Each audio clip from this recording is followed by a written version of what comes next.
जे मैया जोंनि मानाव गेदेर MP राज्य सभानि MP बिश्वजित दैमारिया फेसबुकनि दारैहाय मोनसे मेसेज एबा गावनि लेटार लिरनायखौ जोङो बयबो नुनो मोनदों।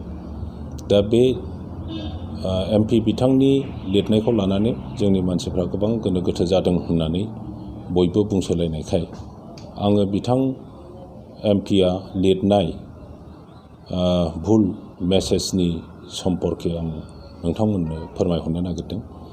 जे बिथाङा बे लेटाराव लिरदों जे जि BTR एकर्ड जादों बे BTR एकर्डनि मडेलिटिसखौ BTC सरकारनो माबाफोर सोदांनांगौ दङब्ला आरो माबाफोर सोनांगौ दङब्ला दानख'नांगौ दङब्ला बेखौ बानायनानै हरनो थाखाय BTCआव फाथायहरखानाय जादोंमोन होननानै बिथाङा बुंदों।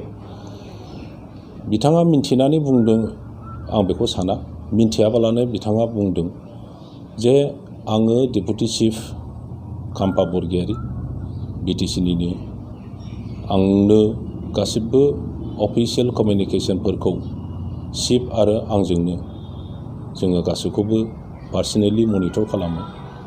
बेबायदि आसाम गभर्नमेन्ट एबा भारत गभर्नमेन्टनिफ्राय BTC सरकारसिम जेबो लाइजाम फैयाखै आरो BTC सरकारा जुदि बे मडेलिटिसखौ जोङो एडभान्स जुदि मोनोमोन जोंनि साइन खालामग्रा दुलाराय बर' फरायसा आफादानो जाथों एबा NDBनि सोद्रोमाफ्रानो जाथों जोङो बयनोबो बेखौ खोन्थागौमोन आरो बेवहाय सोदांलायनायनि हाबाफारिखौ जों निस्सय लागौमोन। जि BTCआव बिनि एडभान्स कपि हरदों होननाय बेवहाय मा कनस्पिरेसि दं जों बुजिनो हाया, किन्तु BTCआव 100% आं नोंथांमोननो बेखौ बुङो जे बेबायदि कपि जोंनो हरफेराखै आरो आंखौ एबा चिफखौ भुल बुंदों थगायदों होननानै जुदि सानोब्ला बयबो BTCनि बै समनि प्रिन्सिपाल सेक्रेटारिनिफ्राय आरम्भ खालामनानै बयनावबो बेखौ सोंनो हागोन आरो आसाम गभर्नमेन्ट एबा भारत गभर्नमेन्टआ बबे सर्सनिफ्राय जोंनाव हरामोन बयबो नोंथांमोनहा दिनैनि दिनाव मिथिगौ। RTI खालामनानै बेखौ नायनो हागोन। आं बुजिनो हायाखै जे मानाव गेदेर MP बिथाङा बे खोथाखौ मानो बुंदों। निस्सय माबा मोनसे खारन थानो हागौ।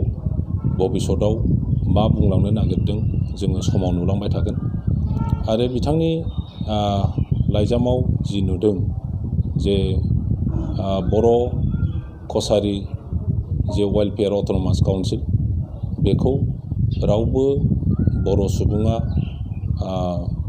बेखौ नाङा होननानै बुङाखै। गोदोनिफ्रायनो बे BTR एकर्डनि आगोलनिफ्रायनो बाहेरायाव BTCनि बाहेरायाव थानाय बर'फोरनो मोनसे अट'नमास काउन्सिल सेटेलाइट टाइपनिब्लाबो मोनसे अट'नमास काउन्सिल दानांगौ होननाया दिनैनि खोथा नङा आरो बे बर'फोरनि सेन्टिमेन्टखौनो लानानै मोनसे स्कप मोनसे सम फैनाय लोगो लोगो BTR एकर्ड जाबाय जेब्ला बे BTR एकर्डआव बेखौ सरकारा बर'फोरनि जि ग्रिभान्सेस बे ग्रिभान्सेसखौ मावफुंनो होननानै बेखौ सोनानै होनाय जादों। बर' रावखौ आसामनि एस'सियेट अफिसियेल लेंगुवेज बेखौ BTRनि दारैसो जादों बा बे जाबाय होननानै बुङोब्ला बेखौ नंगौ इमिडियेट खामानिया BTR एकर्डआव बेखौ मावफुंनांगौ होननानै बुंनाय जादों, किन्तु एस'सियेट अफिसियेल लेंगुवेज खालामनांगौ होननाया दानि नङा। कंग्रेस गभर्नमेन्ट हितिसर शइकिया मानाव गेदेर बिथाङा जेब्ला चिफ मिनिस्टारमोन बे समनिफ्रायनो जाबोदों आरो बिनि थाखाय बर'फ्रा गोबां धरनि गभर्नमेन्टनिसिम नारसेबनाय खामानि मावबोदों, आन्दलनबो खालामदों, बेखौ जों मिथिगौ। सेपारेट डाइरेक्टरनि खोथाया गोदान खोथा नङा। बेबो बर' साहित्य सभा दुलाराय बर' फरायसा आरो बयबो बर'फ्रानो इन्टेलेक्सुयेल्सफ्रा सेपारेट डाइरेक्टरेट नांगौ बेखौ बुंबोबाय थादों आरो दिनैहाय मोनसे समावहाय गासिबो NDB जि आर्म स्ट्रागल बेखौ फोजोबनांगौ, ओनसोलाव सान्थि लाबोनांगौ आरो बर'फोरनि जि फिसा फिसौ ग्रिभान्सेसफोर दङ, दाबि दावाफोर दङ, बे दाबि दावाफोरखौबो लाजोबफानानै मोनसे मोजां समस्या समाधान खालामनायनि लामा दिहुननो होननानै बे बिटिआर एकर्डखौ खालामदों। जेब्ला बेवहायनो गासैखौबो सोनानै होफानाया मोजां होननानै सरकारा बे खामानिखौ मावदों। गतिके गासिबो मोजाङै मावफुंजानायखौनो जों लुबैयो, किन्तु रं मेसेज जि होबाय जे बे एकर्ड बिटिआर एकर्डनि कपिखौ एडभान्स बिटिसिआव हरदों होननाया आं रायजो राजाफोरनिसिम फिन खेबसे बुंफिनो, बियो 100% भुल खोथा। बे रोखोम बिटिसिआव फाथायहराखै, आरो फाथायहरोमोनब्ला निस्सय जोंनि NDBनि मानसिफोरजों सावरायगौमोन बेखौ लानानै। आरो बर'फोरनि गेजेराव बिभिन्न जाति गस्थि, बर' साहित्य सभा, आबो जास्टिस फराम बा दुलाराय बर' फरायसा आफाद, साख्रिआवला आफाद, हारिमु आफाद गासिबजोंबो जोङो सावरायलायनानै मा रोखोम खालामहोनाया मोजां बेखौ जोङो सुबिदासो लागौमोन।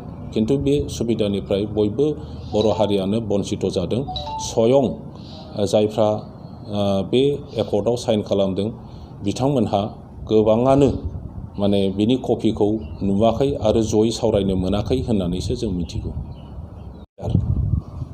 जि नाम सोलायनाय, बे नाम सोलायनायनि सायावसो बुंदों जे मानाव गेदेर सासे मन्त्रि हेमन्त बिश्व शर्माया प्रेसआव बुंनानै होदों जे बिटिसिनि जायगायाव बिटिआर लिरनाय जासिगोन आरो बेखौ गभर्नरा एप्रुभ खालामबाय।